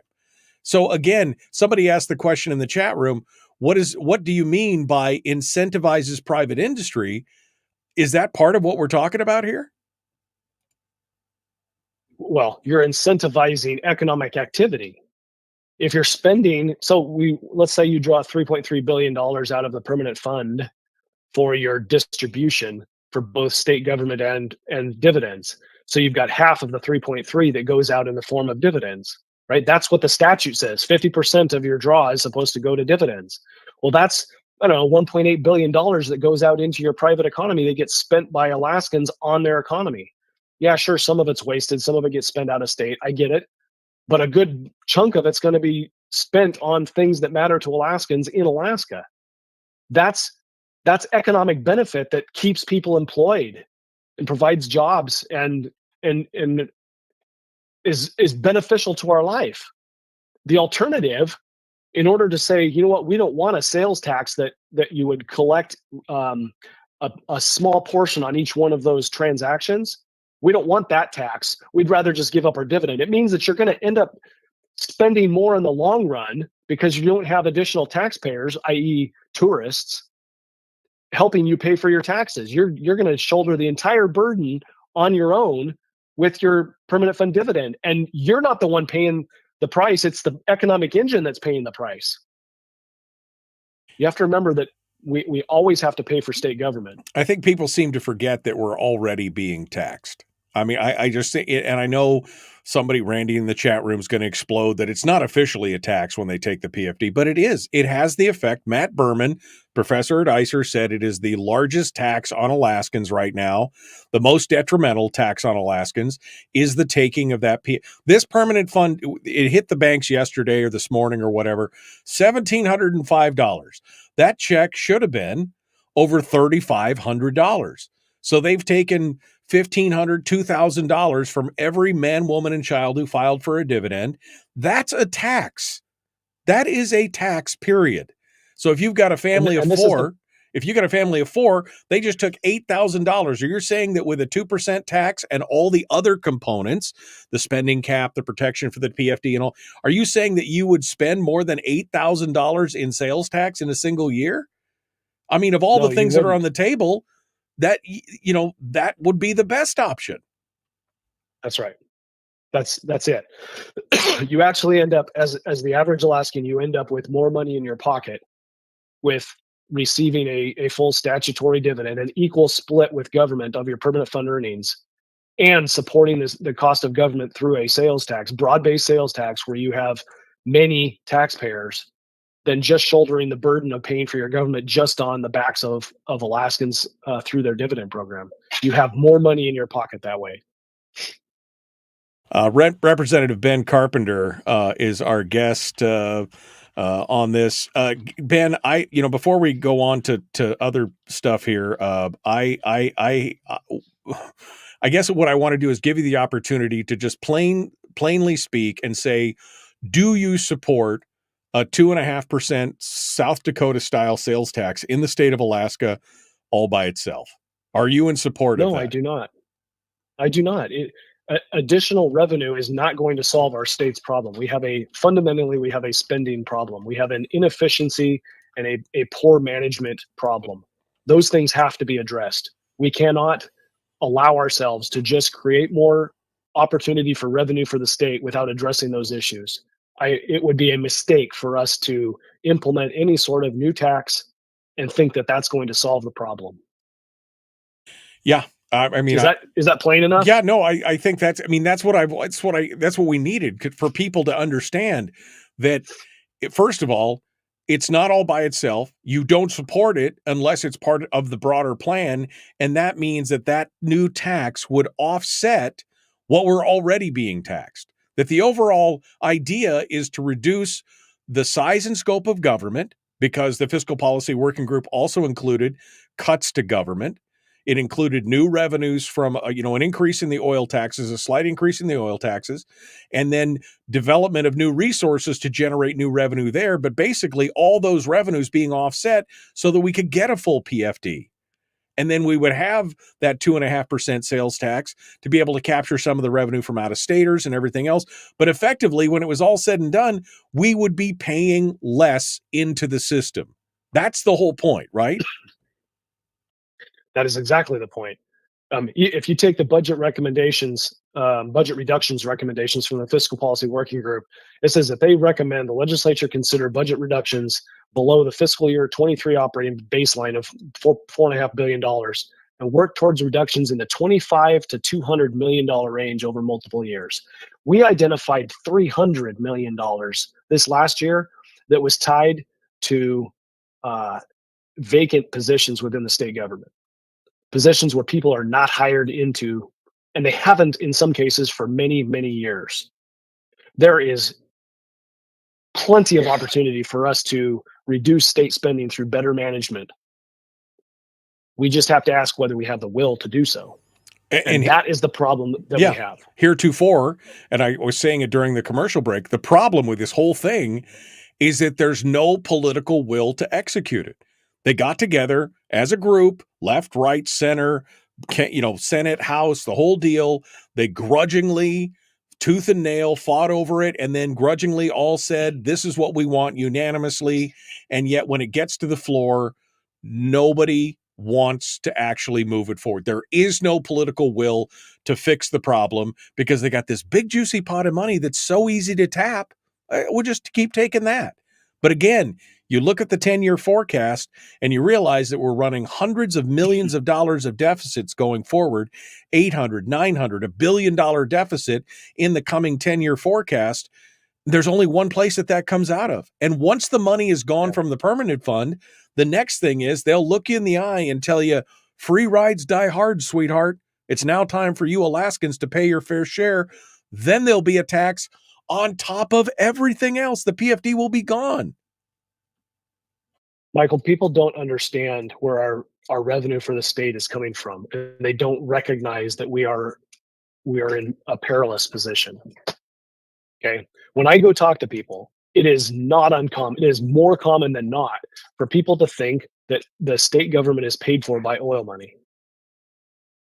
That is what people think. And it is incorrect. It is the third largest source of revenue. 40% of our revenue thereabouts is coming from federal dollars, and about 33% is coming from permanent fund earnings. Less than 20% is oil revenue now. So everything stems from that when you now talk about spending. If you think that the oil industry is paying for state government, then you come to conclusions regarding spending and what's necessary. Fiscal reform. It's not necessary. Our oil industry is paying for our state government, but it's not. So if people understood that the oil industry has been in decline, you've got one political party that wants to end the oil industry in the state of Alaska, the likelihood that we see another boom in oil industry is very, very unlikely, then we have to have a reform of our state finances to reflect that reality, that oil is no longer the largest source and we can't rely upon it to pay for our state government. Without having that conversation and making a deliberate decision to do something different, we're going to spend 100% of our permanent fund earnings replacing our oil because we're addicted to this concept that we can just have free government. We'll just make the oil industry pay for it because then we don't pay the taxes. We'll just have permanent fund earnings pay for it because then we won't pay the taxes. We don't understand the third order effect here if the permanent fund earnings stop flowing into our private economy and our small businesses. You want to decline the state's GDP and the business where our kids are supposed to be employed, where we're supposed to be employed? Stop spending permanent fund earnings in it. That'll be one way. Ben Carpenter is our guest. We're going to continue here. We're up against the break, and we got to come back with more. When we return, I want Ben to lay out his vision for the state. As a senator, what would he do? What would he be focusing on? Where would we be going? What is his vision to try and get us back on track? The Michael Duke Show. Common sense, liberty-based, free-thinking radio.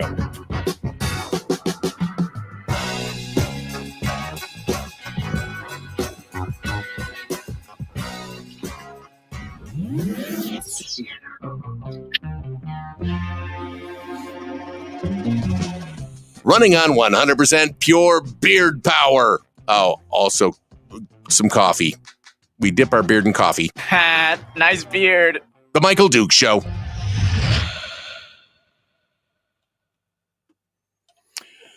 Okay, we are in the break right now. Ben Carpenter is our guest. I'm just sorry if I got a little excited there. No, Michael. I'm pretty passionate about this. No, and, Ben, I'm with you. And like I said, I was personally offended at the tack that was being taken here. Your opponent has been very much a business as usual guy. Spend it, tap the permanent fund. It doesn't matter to him. That's all fine. More government is better. You know, the government economy above uber alles, right? Above all else, it's always the government economy. And this is why we've talked about in the past how the way Alaska is funded, and you just laid it out, that oil is a fraction of what it was and just a fraction overall. But the way the government and the way the state is funded right now, it just creates this complete and total disconnect from the private sector, from the private economy. And that's dangerous. And that's a problem because then they just don't care what happens in the private economy because they're not drawing their revenue from there. It doesn't matter to them. Just right. Every other state in the nation, they have to draw their revenue in part from the private economy. So they have to care what happens in the private economy. And that's the problem. You know, I try to make this election, the decision down here between two Republicans, as simple as possible. And when I talk to people, you really have got to evaluate who friends and donors are between two individuals to really understand who's supporting each candidate. And November 5th, you're going to see one of the two of us successful. And those who want the state to take more of the permanent fund dividend for larger budgets will have elected Jesse Bjorkman. Those who want to keep their PFD and are for less spending for state government will have elected Carpenter. The question is going to be for the voters, which team are you going to be on? Which team are you going to empower? That's as basic as it gets. The people who are supporting my opponent are your public sector unions and businesses, nonprofits, and for-profit businesses tied to state spending, state and federal spending. Those are the people who are supporting my opponent because they have the direct impact. They're directly impacted by a continuation of state spending, the way that we are right now. I am supported financially by individual Alaskans. I have said no to any PAC money. I am for Alaskans. I am for our private sector economy. And that's what I will represent when I go to the Senate. It is as simple as that. And what is blowing my mind is that if you were able to get the plan in place that you were talking about, it would leave every one of these Alaskans who are complaining about I don't want to pay a tax, who are already paying a tax, that they would end up with more money in their pocket in the long run. That if they got their full dividend for mom and dad and 2.1 kids, that they would be well ahead, even if there was a 2.5% sales tax, because you'd have, again, government cuts. You'd have a spending limit that would force government to live within its means. You'd have protections for the PFD. You'd have more money coming from the oil companies. You'd have, you'd have all of these things. And then in the long run, you would end up as an individual with more money in your pocket. You're absolutely right. I mean, I don't know how many different ways that we can say this. Alaskans are shouldering a burden of the cost of their state government completely on their own shoulders when they're saying, let's just use the permanent fund earnings, not recognizing that those permanent fund earnings benefit their private sector, their jobs, the economy. Okay. And that you lose that benefit when you make the decision to spend that money on private or on government, right? It's going to get spent one way or the other on government, but you lose the value of that business transaction when you short circuit that and take it directly from the permanent fund earnings and go straight to government. If you institute a broad-based sales tax, then you're collecting off of those transactions after they've already occurred. You've tapped into revenue source, if you will, in tourists, money that wouldn't otherwise be spent on your state services, or revenue that wouldn't be available otherwise. So you're reducing your burden on having to pay for your state government by having another revenue source that taps into other taxpayers. Right.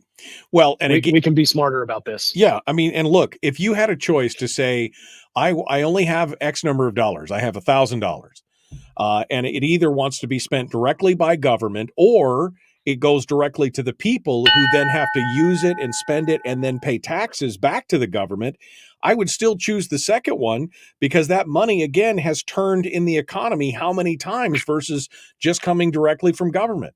As far as an economic driver, it's much better to get it in the hands of the people directly.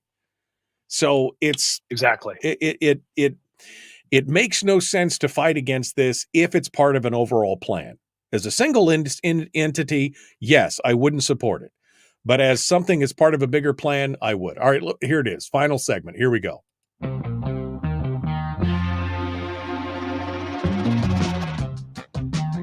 The Michael Duke Show. Seriously humorous with a pinch of intellect. Sorry. That is humorous. Here's Michael Dukes. All right, Ben Carpenter is with us, representative from the State House. He's now running for State Senate, and we've been kind of battling some of the misinformation and outright falsehoods that have been put forward by his opponent. But I wanted to take this final segment to give Ben a chance to lay out his vision for the state. As a senator, where do we go from here? What is your, if tomorrow was the day and Ben Carpenter was sworn in as a senator, what is your vision for the state? Where do we go from here, Ben? Give it to me. Well, thanks, Michael, and I appreciate the opportunity. I recognize that the challenge that I have is trying to communicate a very complex topic in a very simple manner in 2 minutes on the radio or wherever. What I would do is continue to push the same things that I've been trying to push, which is better management and better fiscal stability for the state, reducing the overall tax burden on Alaskans. So we've been pushing a fiscal plan. What is the fiscal plan? Well, it starts with a spending limit.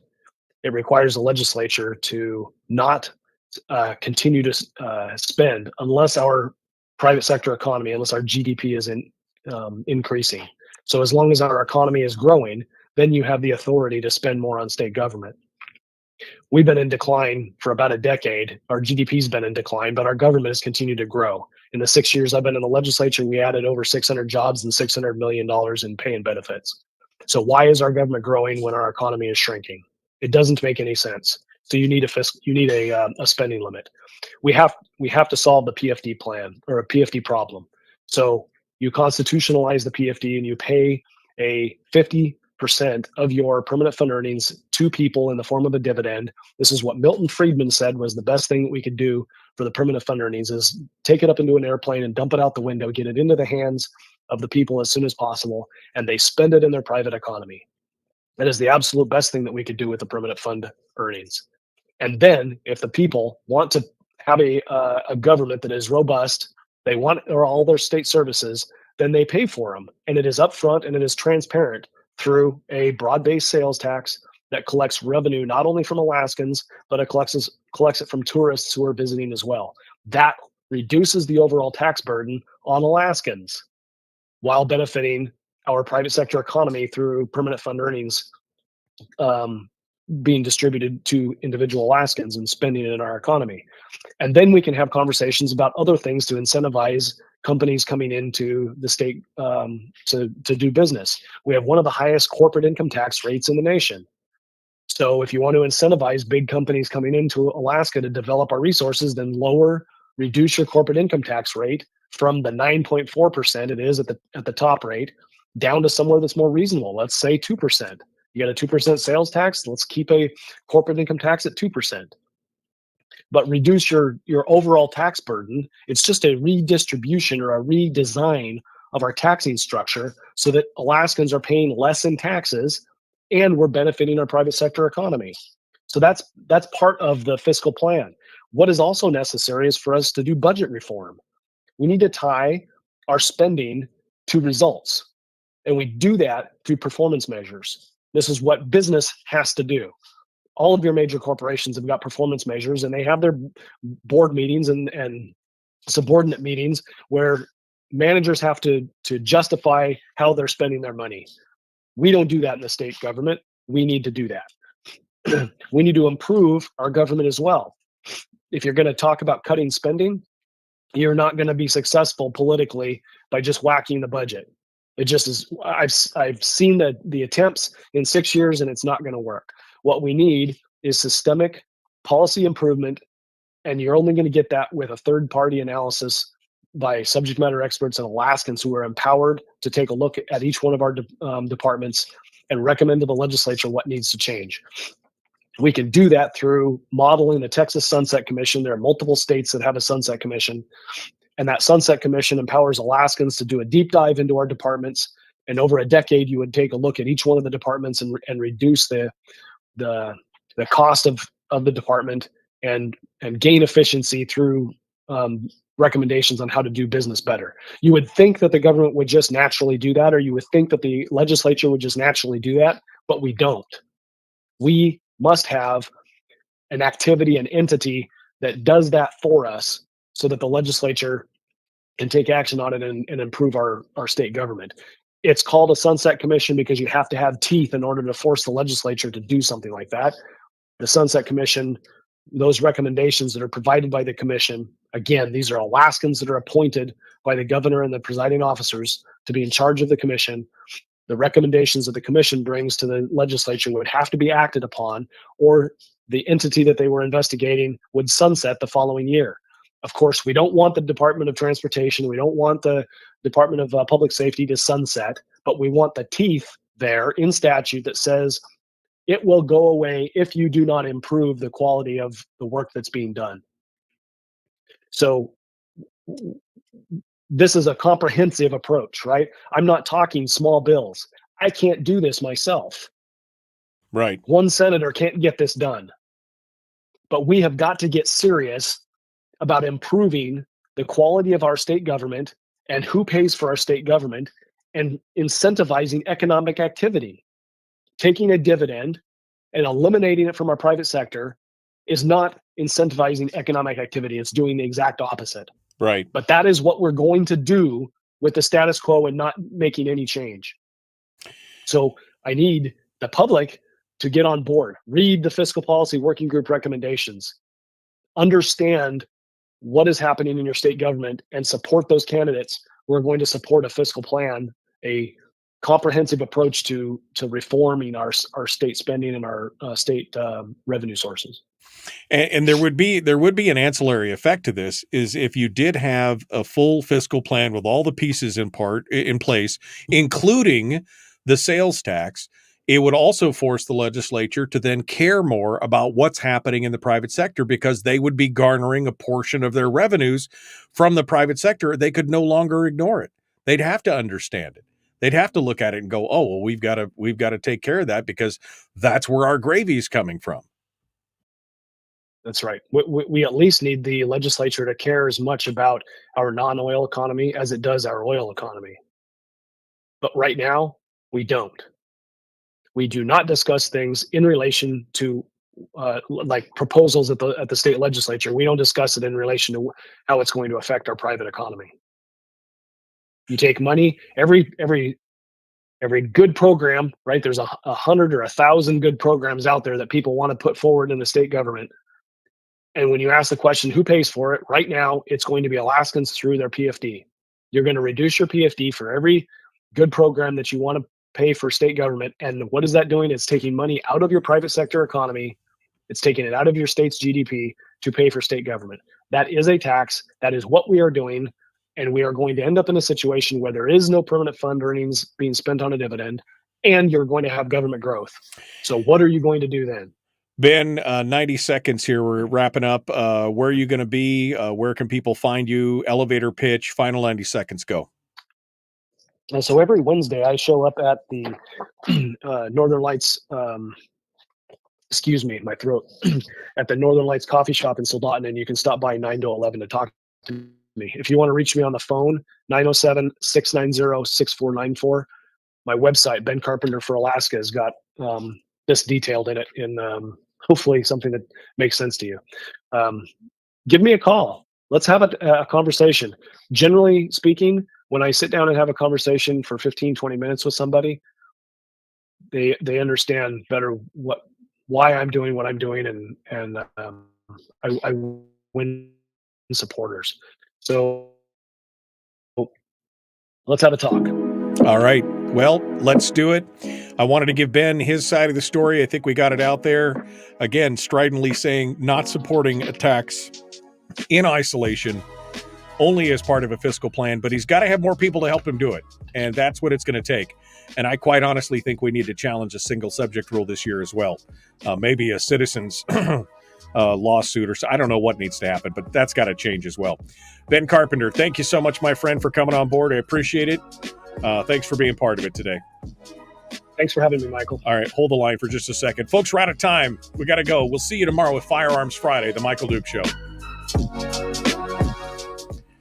Ben, in case I missed anything or there's anything else you wanted to take on here, as always, I give the last couple minutes for the final bite at the apple here. You get the floor here. You know what? You started this morning talking about ranked choice voting. And yeah. I think it's important for people to know they need to not rest on their laurels here because we're able to get it onto the ballot. You need to get out and convince people, talk to people that we need to get rid of this ranked choice voting and return to our election process the way it was before. It's really, really important. Yeah, no, I agree. I think it's super important. And I think it's, again, talking about the misinformation and just outright fallacies and falsehoods that are being perpetrated. They are desperate to keep the system in place. I mean, they're going to spend $8 million to try and keep the system in place because, again, they want to hold Alaska up as an example for other places and try and switch it everywhere else. If Alaska repeals it, it plays directly against their own narrative. Alaska tried it, they didn't like it, and they repealed it. That's bad for them. And so they're going to throw everything they can at it. I've been to a couple conferences out of state, and that is totally what is happening. That is other states who are being threatened with ranked choice voting are recognizing that Alaska is the example that's being set forward that says, hey, look, Alaskans love this. It's doing great things in Alaska, and therefore we need to implement it in this other state. That is why you see so much money flowing in, because they won't be able to say that if Alaskans rebuke the effort that was made several years ago and repeal ranked choice voting. Yeah. So it is in their minds and in their strategy, they must This is do or die. keep it in place. Yeah, it's do or die. They've got to keep it because otherwise it blows their whole plan out of the water. For which I again say vote yes on 2. That's all we can do. No on 1, yes on 2. Get it done. Ben Carpenter, thank you so much. Appreciate you coming on board and get better. And I know you've been feeling a little under the weather. Good luck. Thank you for coming out and sharing with us today. Thanks, Michael. Until next time, we'll see you later. All right. Thanks so much. Ben Carpenter, our guest, The Michael Duke Show. All right. I know you guys have been all snarky with each other in the chat room. I was catching some of it. The bottom line here is that there is a plan. Is it perfect? No. Is it workable? Yes. But you got to have people who want to pull it all together. And unfortunately, there's no political will in the legislature to do that right now. Ben's going to keep fighting for it. And I hope he succeeds. He's got my support on it. We need to do something because otherwise, here's what's going to happen. The PFD will go away completely. And then you'll have taxes on top of it. That's what's going to happen. I can guarantee it. We'll look back 5 years from now and we'll go, boy, Dukes was right at least about one thing, right? That's where we'll be. Be kind, my friends. Love one another. Live well. The Michael Duke Show.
We've shed our terrestrial radio skin, and now we are slimy lizard internet people.